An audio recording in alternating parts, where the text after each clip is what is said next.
three guys, you need this discussion tonight. So do I.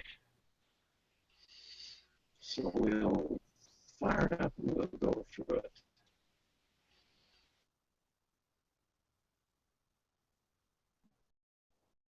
If I did more shows, I bet it'd help me more. But I don't want to do any more than I'm doing.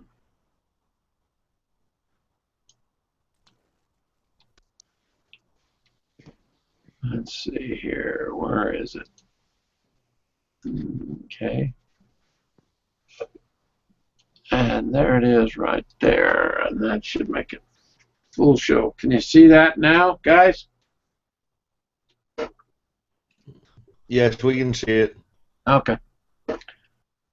We're ready to roll.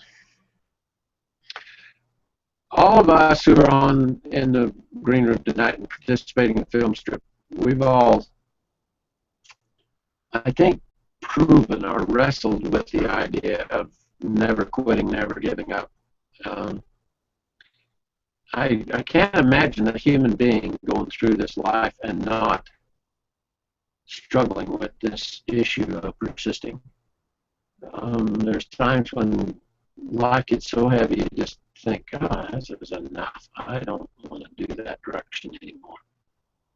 And when I posted a little bit the last while about how complicated life can get as you age. It just something else. I remember when I was young, I kept thinking I was starting to get a pretty good handle on everything, the business and my personal life, and then it just got so complicated and so messy.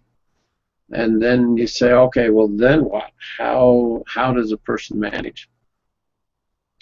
My grandmother used to tease me all the time about my middle name, Lewis Robert, because Grandpa's name was Lewis and my dad's name was Robert, and then they put the two together and came up with my name. So when I was in trouble, all the time they called me Lewis R. And I packed that around for a lot of years because I'm still in trouble a lot. And I've tried to zero in on things that I really like to pay attention to. I like LifeWise as a concept. I like the idea world. Stay with what you ought to do forever. And then this 7 blessings that we give ourselves is a concept I've pushed around for quite a while as well. But Success Mountain still feels to me, we had such a beautiful day in this valley, and we've got these 7 majestic mountains around us. It just feels really special to even live here. And to realize that it's always uphill. I just don't know how in the world, not many, and I guess when you win the lottery you can go downhill, but everything else that I know of requires an uphill effort. And I'll go to my grave believing that the I&E side of what we're doing here, this cooperative effort, is still the better choice. This is what helps me keep going. It's what I think helps most of our masters continue to succeed. So as we take it on tonight, I wanted to start with everyone listening. We're starting to get a lot of other people listen to us over on YouTube, and so for that group that are listening in tonight, I want you to kind of mentally measure just how persistent you think you really are. Take the last week, how persistent were you in the last week, and how persistent were you in the month, and then how's this year going? And that hanging in there thing is just about all that any of us can really do. Grandma Jessie used to, I'd go talk to her. She lived to be 102. She'd come and we'd visit, and I'd always ask her, how do you just do a good job of your life? And she said, son, you just hang in there. But hanging in there means one thing to one person and a little different for another. And when I see something done like this, I remember the day I saw this slide the first time. And I just thought, isn't that the most clever thing you've ever seen? It still reads, but it's definitely a couple things upside down. And yet that kind of is how life is.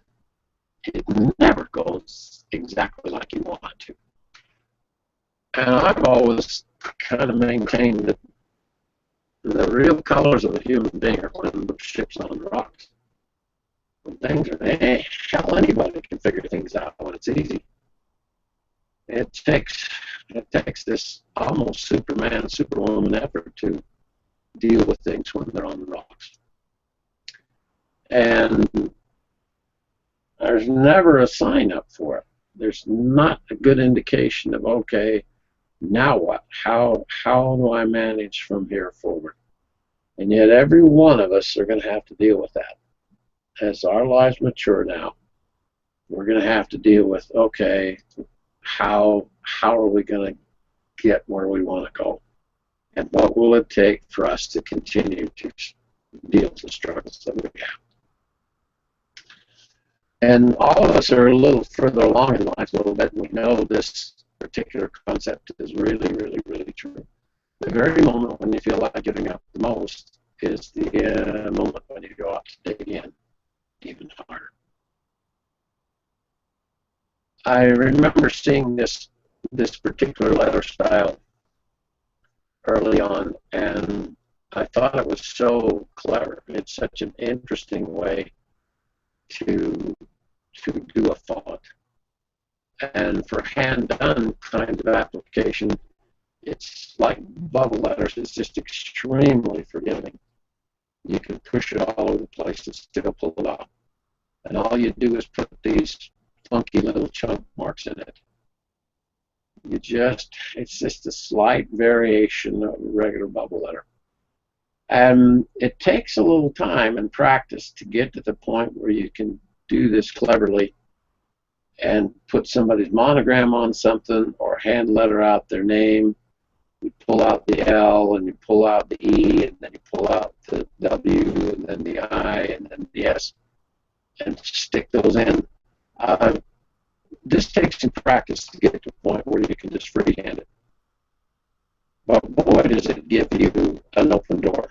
Then all of a sudden you've got a tool that almost no one else has. And it's so much fun in personalization to be able to do that. So if you look at today and just look at this quote, said a good life is a collection of happy moments, and then try and measure how today was as how last week was. And the general tendency of how it is how it continues.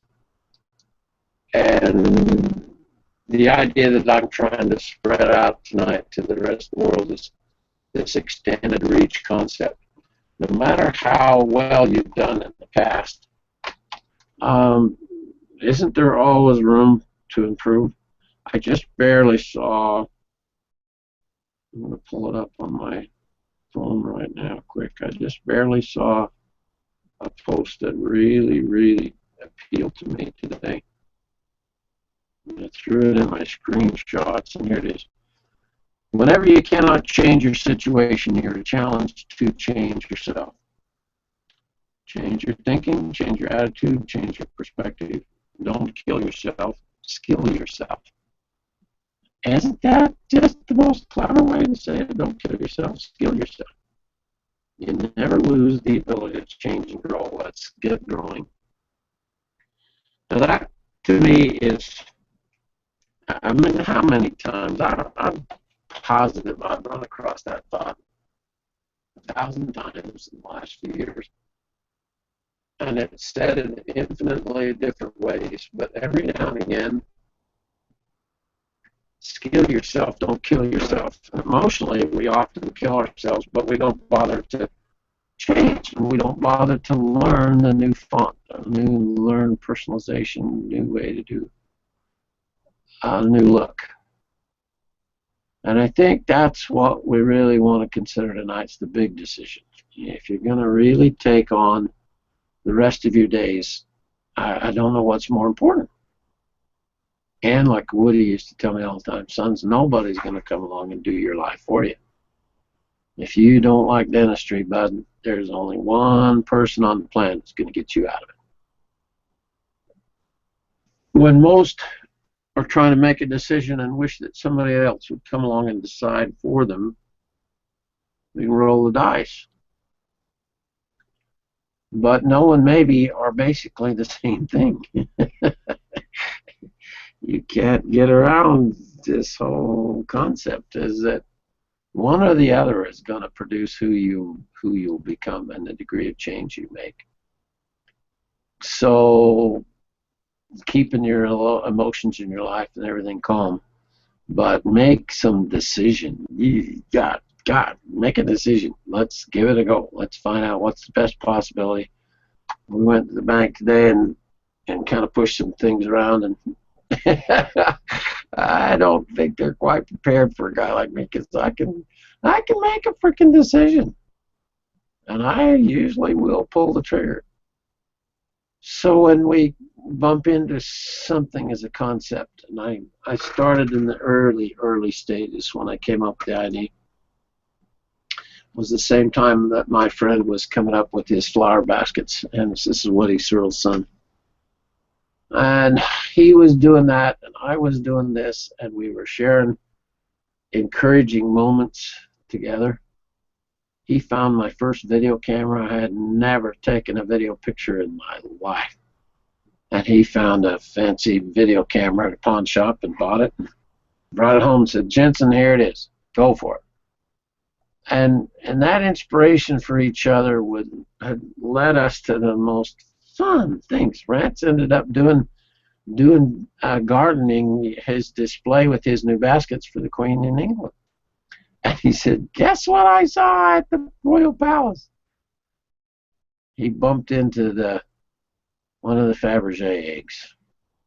And it's just so interesting to see how this turned out and how it brought us together, because it fit right in the middle of both of our lives. Okay, you can tell that's really handmade. Look at those two right there and their size compared to all those right there. That's got to be a hatch. Don't you think that's a button? Sure as the dickens. I've never noticed that before. I went in to try and get some money to do my first video. I'd approached KSL in Salt Lake to do the video for me. And I needed a 2-hour video, I figured, and they want $1,000 a finished minute. They want $120,000 up front for a 2-minute or a 20-minute video, or 2-hour video. And I boiled it down to 20 minutes and was going to do that. And then I got thinking, oh, there's got to be some other way to make that work out. And Rance brought me home pictures of the Fabergé egg, and he says, "Jensen, you're really on to something. You really are messing around with something rather incredible here. And I've shown you this picture before, but I'm going to do one of mine this way. Somehow, the iridescence and the cross-stitch sampling, oh, this is such a gorgeous thing. But presentation-wise, that's just about as good as you could do a decorative egg." And you just see what the inspiration of somebody else that then turns around and inspires you.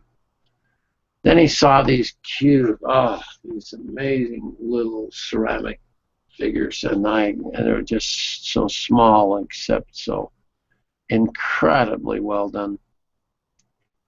And this is 100 years ago. This is the kind of stuff that nowadays is just, it'd be hard to do even now. But what tools did they use? How did they pull these things off?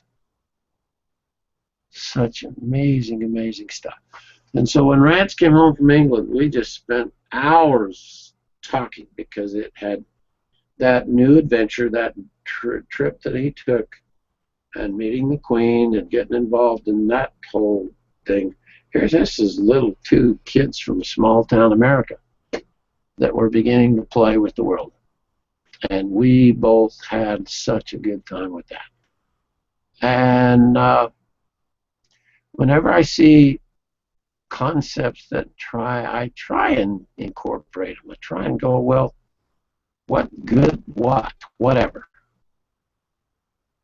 If you can sense and see any value in yourself and begin to figure out how somebody else is doing it, I still maintain that that can wear off on you. Now, I've been talking about Vidya's story since 2012, so 4 years. And I bumped into her on the internet, and I kept track of her, and she's still in my life. I read most of the things she puts up. And this gal was the top 12 websites in 2011 and 12, and blogging. And I just thought, this is something that probably would rub off on me a little bit. And so I've stayed with it. You can't just see something like this and then it just goes away. If you can't figure out a way to pull it into your life and have it constantly keep nudging you, then you don't change. There's nothing that comes along and improves. And all of this stuff is, I look at it and I think, well, I don't want to do an online store, but it sure helps Tammy. And with the number of end users we have, the database, there's always something there for her to do and participate with as well as take care of. But web design, searching, marketing, blogging, interface, news feeds, security issues, there's huge issues now. All of this stuff influences what you've done or what you're doing or what you hope to do and put into place. And if you're not getting exposure, advertising is exposure. If you're paying for it, then it's advertising. If it's exposure and free stuff, then you're playing on the social medias and you're trying to figure out how to make something work. And I got to admit, after all we've done and still play it over there, I still don't know if I really understand it yet. But I have such a confidence in the fact that if I keep after it long enough, I'm just about damn guarantee I'm going to come up with the answer. And that, I like that feeling. I like going forward with my life with, I've done enough that I really don't mind taking on the really tough stuff. I really give it plenty of room because I don't always figure it out. I've made 10 times more mistakes than anybody. But I'm a million miles down the road from here. A million miles from when I started out 5 years ago. And I don't know when the last time you went in and updated your personal profile on Google Plus and Facebook, but I sure would encourage you to do that. Just stop in and go take a look at it and see what else is there. I don't ever go through a day when my golden triangle isn't part of my thinking. The areas of how I think and live are in my mind mostly, but it's what I use to help me decide what fits. If something fits with what I'm doing, I'm going to do it. If it doesn't fit, I'm probably not going to do it. And aren't we all at the point in life where that really ought to be kind of number one? How many have gone through your circles on Google Plus and either put them in or take them out? You can kind of look and see whether this is helping you or not. And I keep pretty close to 5,000 people in my friends list, but I don't leave them there forever. You've got to cultivate both Facebook and Google Plus and cultivate it. You grow the garden that you're receiving. You get what you put into it. And if you can't figure out who Paul is and whether Paul fits with what you like or not, your personal preferences, Google wouldn't put it in front of your face if it shouldn't be there to begin with. That's what's amazing to me. I had a meeting with the university last week, and Chris and I are really pushing this new veterans project along, and we've got, oh God, it's working good, guys. This is going to be the next crazy, wonderful thing we do is to go after these 22 veterans that are taking their lives. Every day. We lost 22 kids yesterday and 22 today, and on average, and it's just nobody is able to stop that. But what if we could? And we're going to tie in with the nonprofit filing with the university, and we have the top 10 collegiate VA program in the nation. So they're already well on their way. And we're beginning to develop the relationships with him. But I hadn't gotten home. That night, I wasn't home for an hour, and Facebook didn't drop the name of one of the women that was there in front of me with her Facebook page. And I'm going, the only way I can figure that worked out was that our two phones, they could read that our phones were somewhat together, and they dropped her right in front of my Facebook account. And I'm going, you know how valuable that is? How incredible that these like-minded things that we might not even notice, the internet's beginning to pick up on that and throw it right in front of us. That's like a chunk of gold nugget sitting in front of you, and you bother to pick it up or you don't. And I will go to my grave believing that everybody on this earth has something to do. And we either figure it out and go after it, or we are just lost. And I'm going, isn't that the whole idea of searching this out, figuring out which way am I going to go, which way, and then try it. You can't. I remember when I saw this picture too the first time. I try every time I see this image. I try to think, how could Lou do that with eggshells?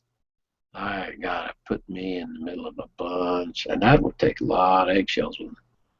But this is inspiration to me. This is the kind of stuff that I thrive on. When I can see what there is out there, and to me, the whole question is, which way should I go now? What should I do? Do I swing this way and take my life that way, or do I swing this way and take my life that way, or do I get caught on this little this intersection on I-10 in LA?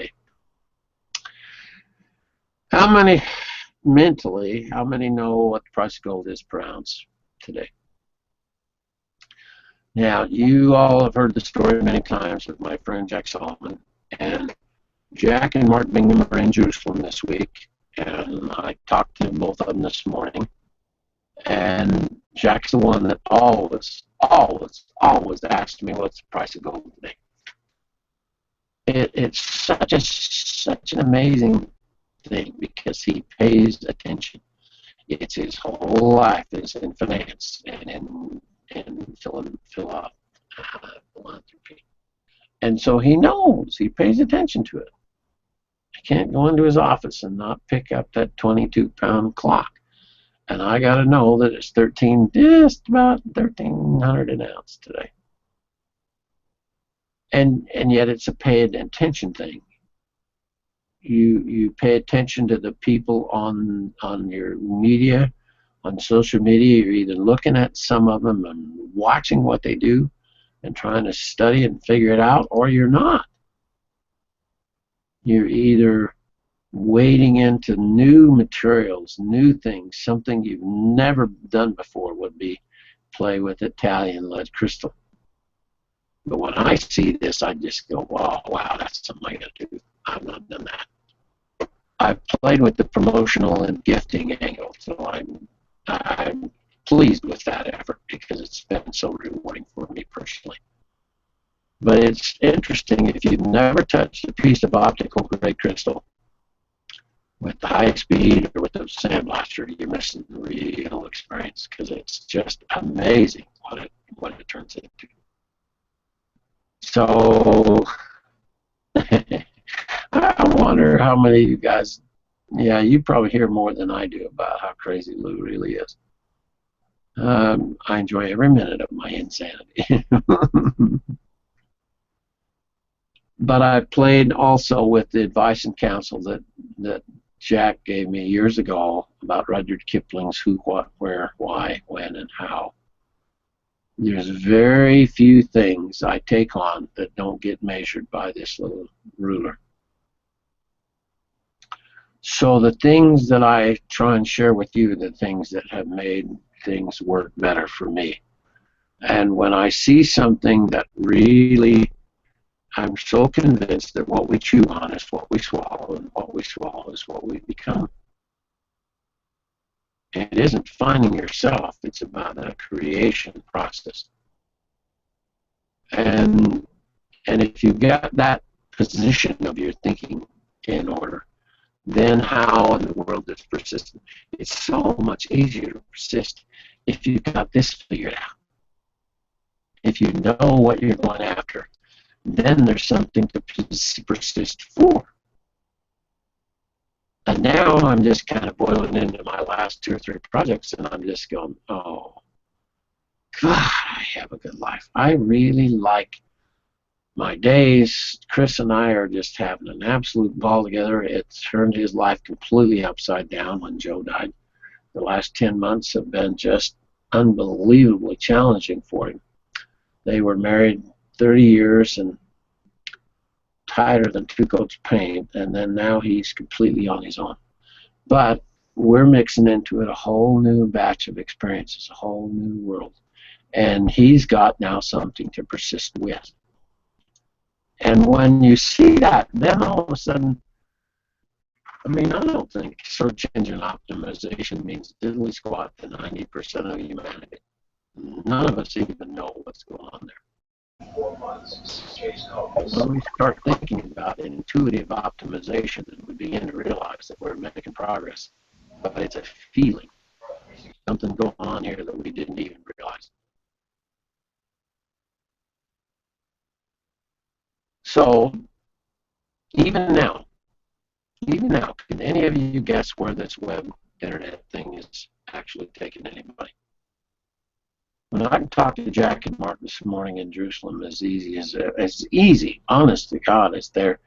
Mark lives here, is my neighbor here, and Jack lives in Salt Lake, and so within an hour I can be with both of them, but face to face. But it was also face to face. It's all they do is open up their phone, and we're live, and we can visit. Right? They're on the bus going to the tour. There's been a new archaeological site discovered in Jerusalem. It's 20 miles south of Jerusalem, and it's a city underground that could have sustained upwards of 30,000 people. And it has just captured the whole world's imagination. There is something going on out there that very few people even realize. And of course, Jacob, he just got to go see it. It's news something that involves Hebrew University. He's all over it. But to be able to mix and visit and interact as easily now as I can, and I sit and think, somebody's got their microphone on. Can you all check your mics and make sure you're shut down? To watch the skills of Jose develop his skills and then develop his visibility, to me, is the great satisfaction of my life. I remember having lunch with Jose. I even remember we were having ribs, and he was so excited. He wanted to do this in the absolute worst way. Couldn't even tell me why, but he just says, I can do this, I can do this, I can do this. And to look how far he's come, and then to realize what might happen here, okay? The number one problem in developing this from a hobby into a business is exposure. And all of a sudden, all of this social media stuff is changing all of that. And I sit and go, well, it's unbelievable what's happened in the last 5 years. Can you imagine the next 5 years? Even more so. The rate of change is going up so fast now, it's hard to even realize how dramatic it is, and it's always sitting right underneath your nose. Somebody has their microphone on still, please. Ron, can you see who that is and shut him down? Maybe, I don't know. This little image of doing B.B. King's signature in ivory and doing inlay only appeals to some people. But somebody like Robert Lee, who's our master and guitar builder, oh man, you see something like that and you go, I can do that. I wonder how this was actually done. But with ultra high speed, it's almost unbelievable how it's done. Whenever you see something like this, and someone who's paid this kind of money to have this automobile All it needs is one more thing right there and right there. And do you know how easy it is for me to sell that person? Because this was first 5 years of my life. First 5 years of playing the drill, I was all over custom cars because I like them. And I was playing with it. And that was my story. Then I bumped into Craig and Holmes, Keith Holmes, and that family, and then we bumped into Robert Lee. And, I mean, it became our story quickly, but now it's your story. And like what he told me, I told him in the green room today, what he told me is if you don't change it, look, no one's going to come along and change it. But you have to realize this is not something that most people will do. And to me, it's the persistence factor. If it happened fast and easy for everybody, then everybody would do that. But to take on something that requires your persistence and hanging in there to pull it off, that's what most people will not do. Get that book done, to make those phone calls, to take that idea and try and move it into the marketplace a little further. Every day of my existence is pushing and trying to shove that along. This passionate prescription to me is so dead on. You're the one that has to find the intersection. You got to give yourself the shot in the arm or the persistence factor to actually make it work.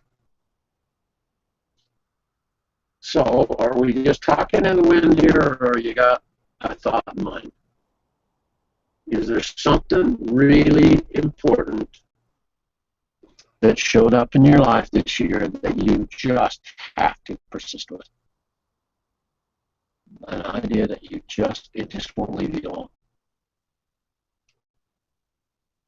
That ought to be a miracle. That ought to be a miracle.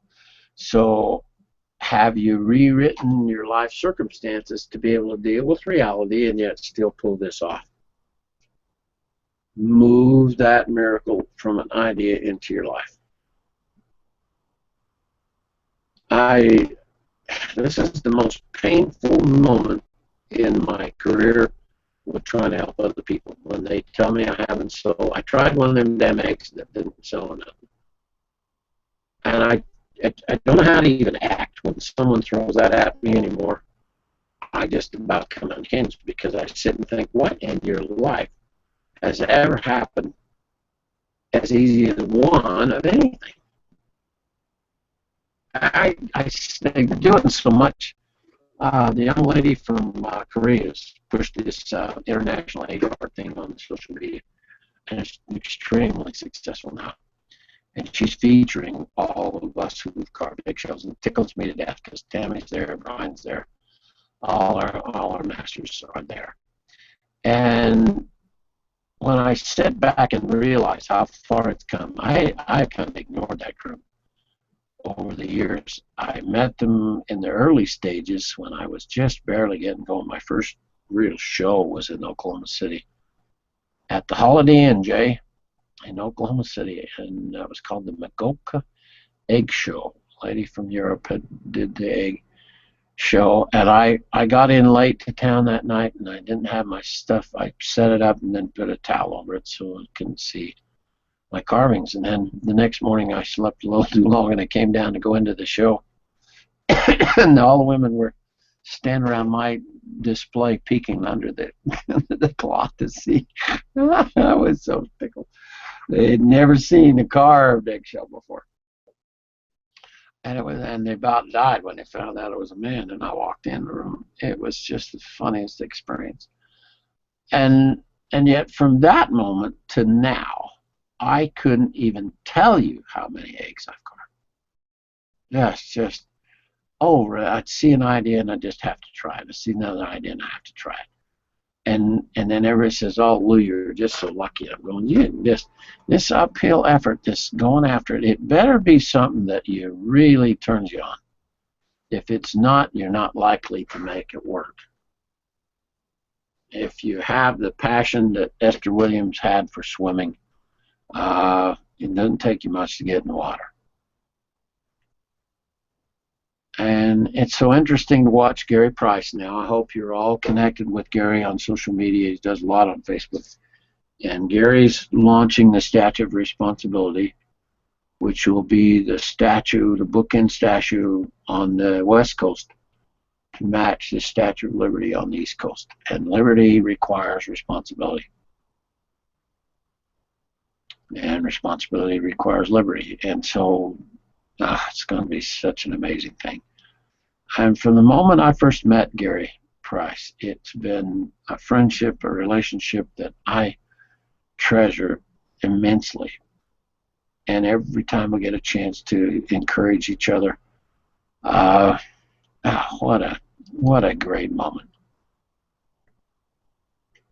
And I cultivate those long relationships, the things that when I bump into somebody that really inspires me, I guarantee you they're going to be a part of my life a year from now. And that part is what we have to do. We have to basically zero in on those things that inspire you and keep you going and keep encouraging you. And that, to me, is what makes it work. Without this constant, persistent effort of your doing, you have no chance. But if you keep doing and keep struggling with it, and keep zeroing in on what works, I think then that's when the miracles start to light up. Tons of potential around each of us, but we don't always see it as such. So moving from amateur to the master,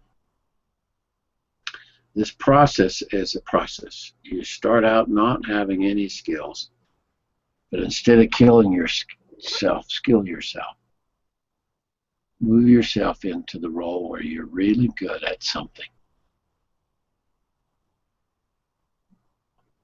Our whole effort for 40 years now, next year is 40 years. I'm going to have more fun next year. I'm excited about it. 40 years of playing with eggshells and turning almost the most worthless material on the earth. It's an eggshell, and yet 80,000 years ago, somebody sat down and scratched and scribed on an ostrich eggshell. And Nick found the pictures of it on the internet and sent them to me. And I sit and think, how would they not be freaked out that what they scratched on that eggshell is still here? I think, well, what could you play with that would have any more longevity than that? And to be able to learn to trade and learn to make it work in the marketplace, to me, that is the great, great, great goal. So how's my first slide sound now? You go all the way around it, and you look at it and say, winners are not people who never fail, but they're people who never quit. And our circle seems to have a little bit more of that than a lot. It's kind of fun. Okay, stop range. They changed the buttons on me. Oh, Lord, they put things around till. All right, dudes. Persistence. At least once a year I cover that subject. And to me, I don't always talk about all the mistakes I've made, but you guys, a lot of you, been around long enough to know most of them. And when you're trying and you're making your best efforts, you are going to make mistakes. There's just no way around that. And when a mistake kills you, when a mistake breaks your back, when you're losing all your go juice that you have in your life, the dream of where you still want to try and take what you're doing, to me, is the big difference. It's just, without that kind of thing in your pocket and a part of what you're doing in your life, I don't see how you can hang in there. It just gets to be almost too much. But if you do, you can keep the fire burning, throw another log on it, kick the coals a little bit, and get Jay to get down and blow on the fire a little bit. That'll keep it going. Anybody going to contribute? Uh, Uh, um, um, when you when you mentioned mentioned persist, persist, I I thought of thought the of the Napoleon Napoleon Hill Hill quote: quote. "Patience, persistence, and perspiration make an unbeatable combination for success." And it it's in the back of my head. And when you said persistence, or if somebody says patience, or somebody says perspiration, that quote comes to my mind. One of the words brings it up again, doesn't it? Yeah, it's there. But one of the things you talked about is going on and not just doing one of anything and thinking, well, this is too hard. The other thing I want to point out to people who are watching and is that you can't listen to people who tell you you can't do it, because what have they done? Now, you want to get a support group behind you, like the INE network, or people that we associate with, like we call them like-minded people, Yeah. crazy people, if you will, that support you and can say, look, here's what happened to me. You've got to hear those stories from people who went through it to keep you going. Because even me, sometimes I need the support from somebody to say, "Oh, Ron, just keep going. You're almost there. You know, write that next write 500 words today." And I said that because I know what you're thinking when I'm saying it. Yeah. And it's you got to get that support. Don't listen to the guy who after work goes to the bar room. Listen to the people who started a business and made a success, and those are the people you want to get input from.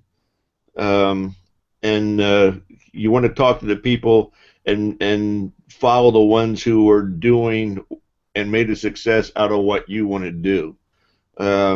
And that's what you have to do. I mean, people. I don't have a lot of people that I associate with, because most of them, they steal your dream or make you. To give you an example, I had a friend. He's still a friend, but he lives up in Pennsylvania, and when I was in selling cars, we sold cars together. If he calls me, or once in a while I'll call him just to say hello, I hate to pick up the phone and talk to him, because I know it's going to be nothing but a half hour or 45 minutes of negative as to what's going on in the world, and oh, this is so terrible, and it's like that stuff drags you down, and you got to get it out of your life. You can't keep listening to that and succeed. And so find the people who are going where you want to go, and get in touch with them. Any one of the masters here, um, you can get in touch with. If most of us, it's easy to find us on the internet. You can send us a message. Our phone numbers are probably listed somewhere on Google. You can call us if you want. Well, all I got to do is call Tammy.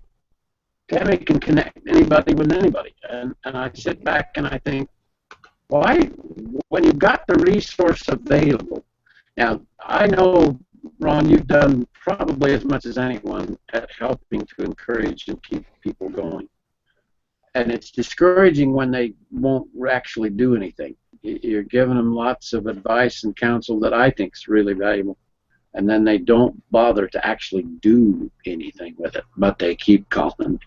And my patience runs a little thin. I wish I could say I could stand that and deal with it more often, but Woody Searle used to just give me hell. He says, son, I'll give you the advice and counsel, but we better be doing something here with it. So how do you handle that moment, Ron? When people don't listen to what you're talking to them about and telling them, and they don't follow it, Yeah. you have to get to the point where you have to say, you know what, I've helped you all I can. When you do this, what I told you, do step one, get back to me after you do it, but don't get back to me unless you do it. Because first of all, they're wasting their time, but they're wasting your time. You can't keep talking to people. I know, like you've talked many times, but I know Woody Searle, any one of your mentors that you have in your life, uh, who made a success of themselves, when they tell you something, they probably came right out and hit you over the head and said, Lou, if you don't do what I'm telling you, I can't help you. You Yeah. know, they won't, because they're moving on, and they don't have the time to waste. None of us do. So if you want to learn something and somebody tells you something, do it, and then come back and say, hey, I did this, it worked. Okay, good. Now what do you want to know? And Then you can help them. yeah, and Yep. then you're inclined to help even more. And it's a formula. It really works. It's this continuing relationship working thing that you can see whether something's being done or you can see where it's not being done. And if it's not progressing at all, then it doesn't serve either one of you. And to me, that undoes the whole process.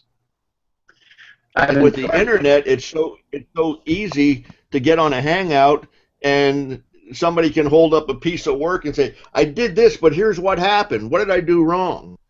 And you can almost see where they went wrong or what they did wrong, and you can help them. It's a whole lot easier than it was 15 years ago. Yeah. Hasn't it changed? Hasn't it changed so much? When we first started messing with some kind of audio, all I had was slides and audio in the old days. And to have it be so live and so useful now, and it's just getting better and better and better. And I think how quick our kids can connect with anyone in the world now. It's changing the world so fast. I'm not sure anybody can even keep up with it, but I'm glad we're where we are. I'm very pleased with this point in our lives. Well, has anybody else got a comment? Tam, do you want to say something? How are you?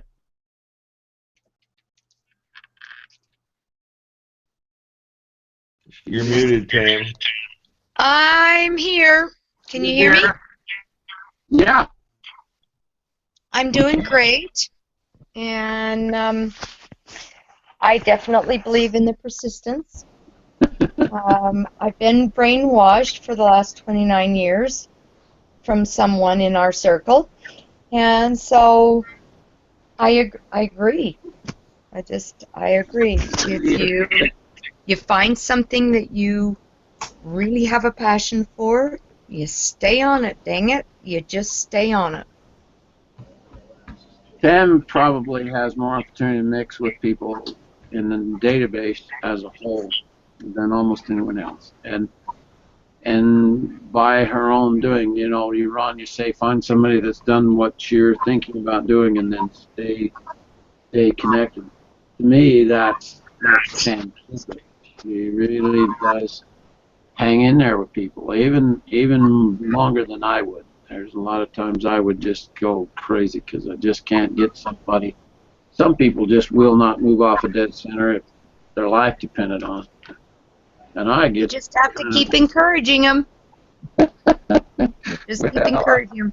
I had an incredibly wonderful call this morning with a gentleman that has just found us, and he's a woodworker, and he's having some problems. But when we got through, he just knows that this is what he wants to do and where he's going, and it's incredible. You just keep encouraging, and that's what my role is just encouraging those that are struggling at a moment, and just try and help them the best you can. I really hope that most people are listening. If you're new at all and you're just bumping into I&E tonight, I'm encouraging you to, in that slideshow, to look very carefully at building the dream. To me, those who can persist are the ones that have a very clear picture of where they're going, what they're trying to accomplish, what they're trying to reach. And once you've got that mentally burned into your brain, then persisting is a different task. Persisting when you don't have that dream in place, to me, is so watered down. It's just, it's a curse. It's just almost too much weight. So the building of the dream from the beginning. Here's where your as-is world is over here. What you're trying to do is get over there something better, from as-is to better. And that's what my 7 books go after, that whole process of moving from an amateur to the master of something.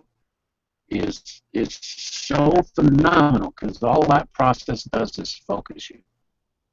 Kind of boils down the big mess to something that actually is some reality. So, all right. Anybody else want to make a comment? Jay's getting ready to busy summer, I think, aren't you? I head back out again. See, today's the 1st. I head out again in about 14 days. I'll be setting at a 10-day rally. Oh, wow. Oh, wow. Is this one you've been to before? Well, I've been to the same place before, but this is the first time they've done a 10-day. Okay. So we'll see how it goes. Now, then I have 2 or 3 new ones lined up on my schedule for this year. So.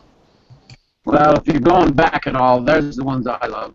When I've been to a site or a show before, I used to do the Winter National Drag Races with Pomona, California, and it was just a delight to go back, because I knew they had a place called Restaurant Row. And every restaurant in the world is on that same street. It is the funnest thing, because I kept saying, well, have I been to this one? Have I been to this one? Have I been to this one? So I knew where the food was, and as long as Lou knows what food is, hey. Well, and like you were saying, like on the persistence and stuff, if I hadn't persisted, and just stick them with, trying to learn how to do some of this, I can't count beginning how many pieces of glass I shattered over a trash can, how many pieces of wood I threw in the fireplace, or, or on a barn pit or whatever.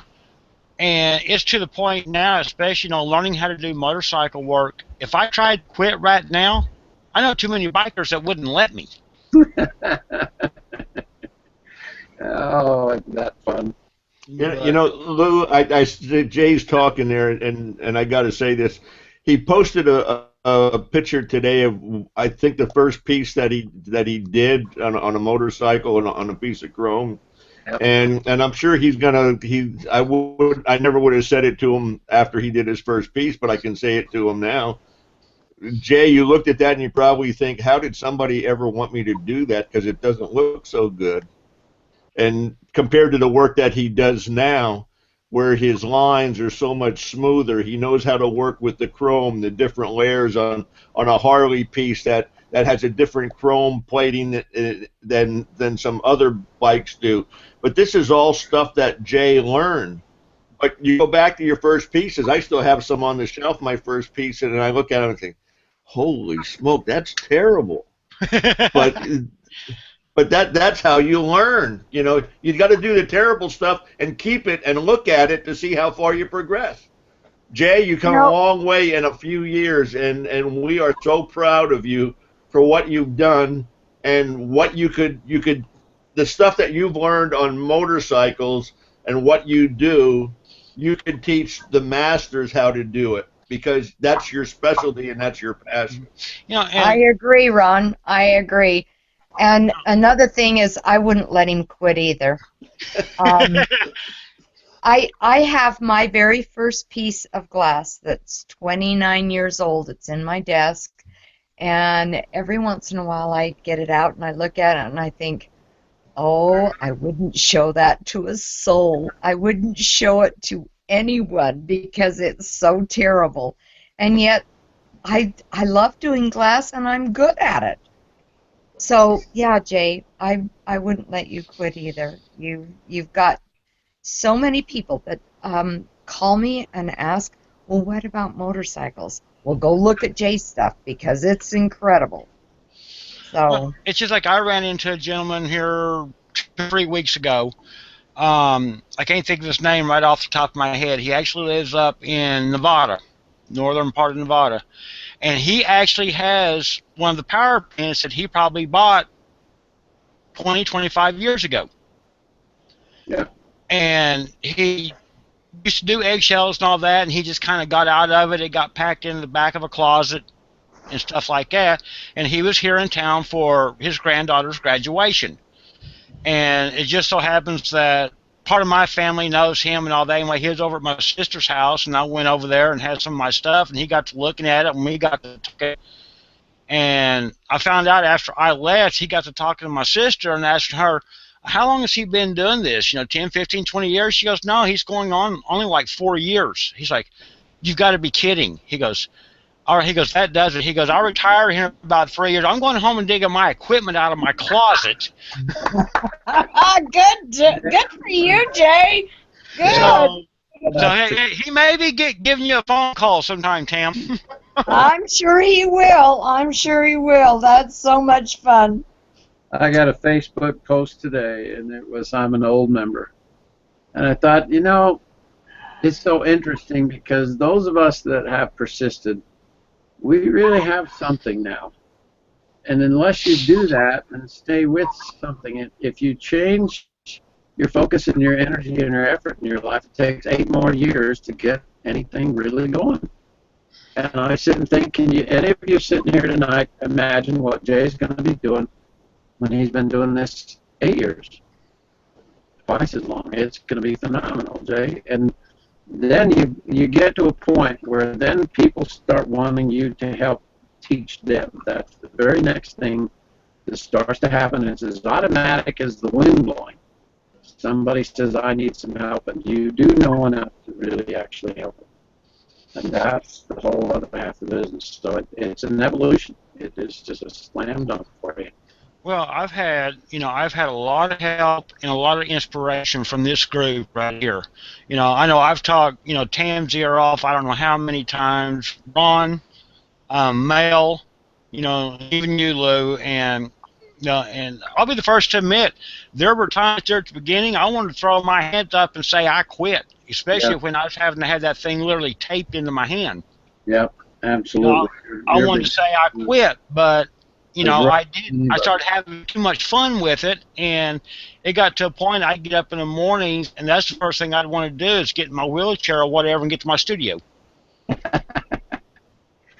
Well, when we light the fire under this new veterans kit, we're going to come knocking on your door, Jay, and you're going to have a chance to really, really help some struggling people because you've done it. I'll do everything I can. You're the one that has done it, and it's going to be the most phenomenal thing. I just sit and think 22 kids a day check out because they're not connected. They've lost hope in themselves, lost faith in themselves, and faith in the future. And we're going to have a really good shot at doing something about that. And I am really motivated about that whole process. We have the .com now called Do4Vets. Do4Vets.com, and it's a really simple, short, fun to remember, easy to remember look. Our license plate on the truck's going to be Do4Vets.com. And I just sit and think, oh man, all we got to do is any thought that comes to you now, to me, is a sure shot of inspiration.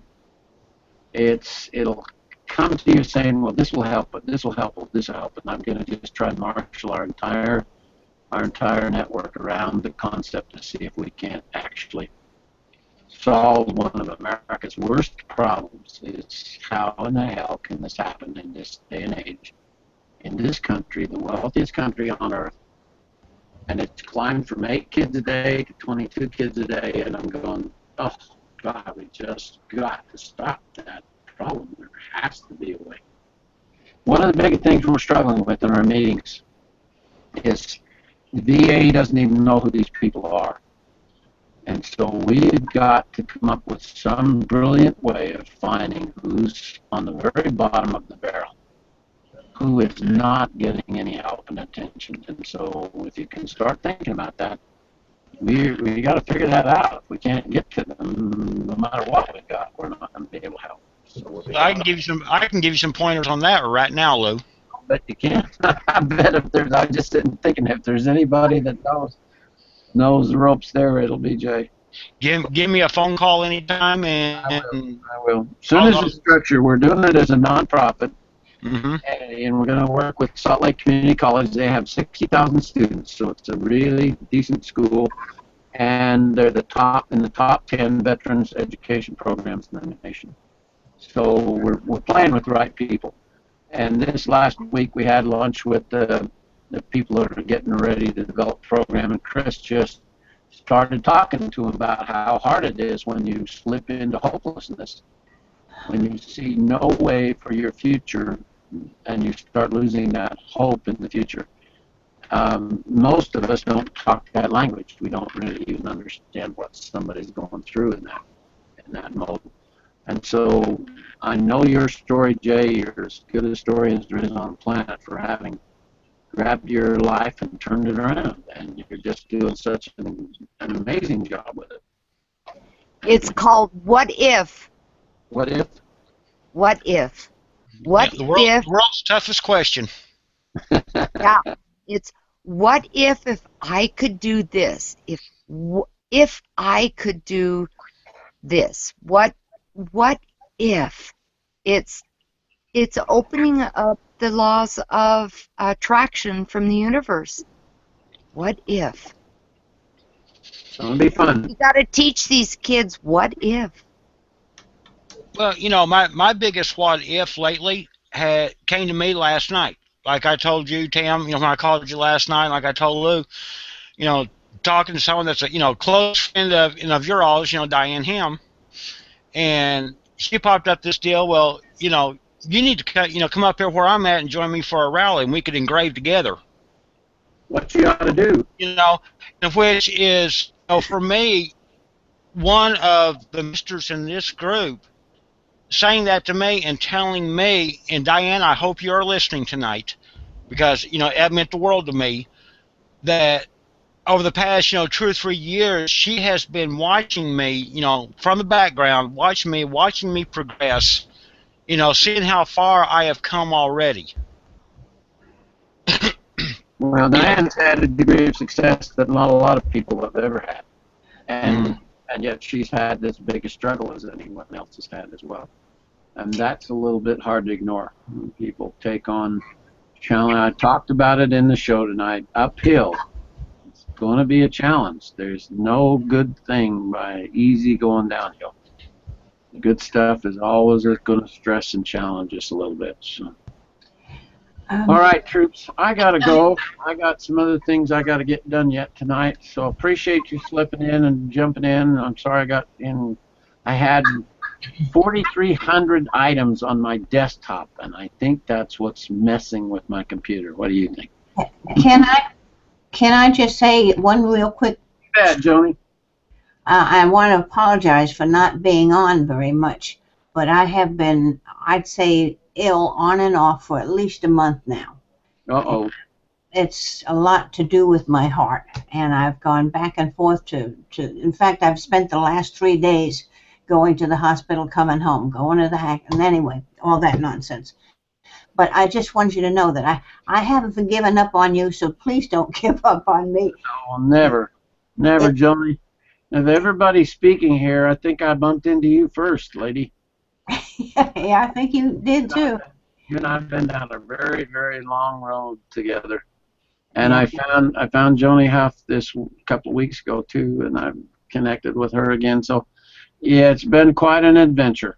And we wish you all the best, Joni, and our prayers are with you. If you're struggling with that heart, let's don't do much of that. Let's get out of that doctor's office, okay? Yeah, Get I do better. appreciate that. I really do, and I think I'm going to be all right shortly, and Okay. so I can get back into doing my artwork. Put something up and let us know, or call Tam, okay? Stay in touch. I sure will. Well, bless all of you, and I'll talk to you hopefully next week. Okay, we'll look forward to it. All right. Thank Good you. night, everybody. Good night. Bless you, Joni. Bless you. Call me. Oh.